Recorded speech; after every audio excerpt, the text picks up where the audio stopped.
In and Manguzzi still comes on strong. Manguzzi up on the outside, goes to the front over Swift Rose Stubbins. Now down the outside, Grey Magician and Placou Parfait over on the inside. Manguzzi joined by Grey Magician. Placou Parfait is finishing hard along the inside. Placou Parfait went to the front. Grey Magician went with it. Placou Parfait in front and Placou Parfait takes it out.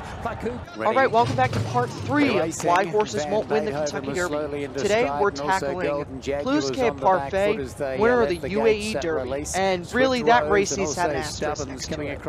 So really, looking at this horse, this is actually going to be one of the easier segments of this to make. And I just want to clarify something with this. The reason that I'm going to be using with Parfait is just that he's not a good horse.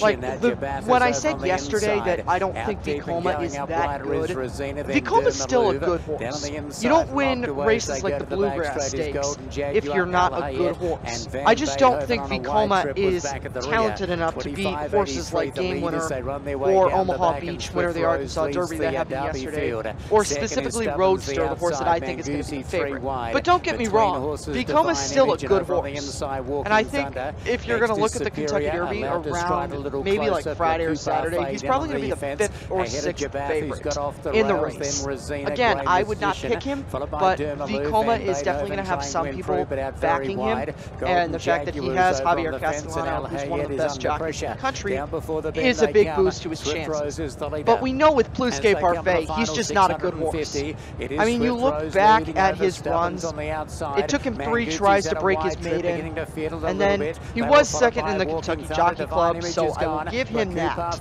But then he was 5th in the Lecomte, 13th in the Risen Star. Both of those races were behind War of Will.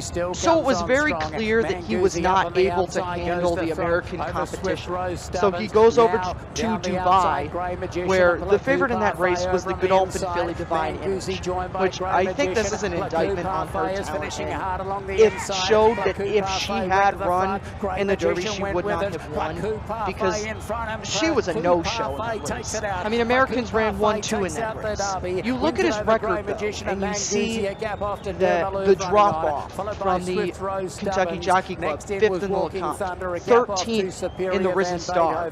That's not a horse that's a quality horse. That's a horse that is getting worse with each performance. And then he goes across the ocean to Dubai, and clearly that UAE Derby was not the greatest competition. And you know, I've seen a lot of people complaining about the UAE Derby. My take on it is basically that should be the one race for international competition. It should be, if you want to get a horse in the Derby, then you go to Meydan and you run there. There shouldn't be a European road to the Kentucky Derby, and there shouldn't be a Japanese road to the Kentucky Derby. There was already the UAE Derby. That's an automatic entry for the first place horse, and most of the time the second place horse too. And I don't agree with taking it off the points list for the Kentucky Derby, because I think you should give international horses a chance to get in. I mean, you look back at the past runnings of the UAE Derby, and none of the horses in it have really performed well at all. Mendelssohn had his record-breaking performance, and then Mendelssohn was 19th in the Kentucky Derby. Thunder Snow didn't want to run, although Thunder Snow, I think, is a lot better horse than people give him credit for. They look at the Kentucky Derby that he ran and the fact that he just didn't want to run. And that's an example that I use, segueing for a minute. When people say that the horses don't want to run and they're being forced to do something they don't want to do, if horses don't want to run, they're not going to run. And Thunder Snow is the perfect example. But then you have Lonnie. Lonnie never really acclimated to anything. He was kind of the extreme come-from-behind horse. And the Kentucky Derby that year, the one that was won by Nyquist, there was a lot of traffic problems, so it's understandable why Lonnie wasn't able to get through. But Lonnie Mubtahij, Toast of New York, didn't even run in the Kentucky Derby. But he did run a good 2nd in the Breeders' Cup Classic that year, so we can give him that.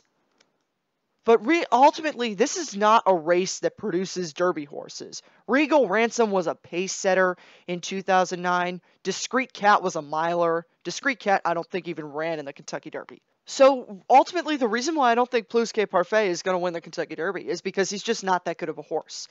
Or he's just not, I'm not going to say he's not that good of a horse. He's not a good horse. He doesn't belong in the Kentucky Derby.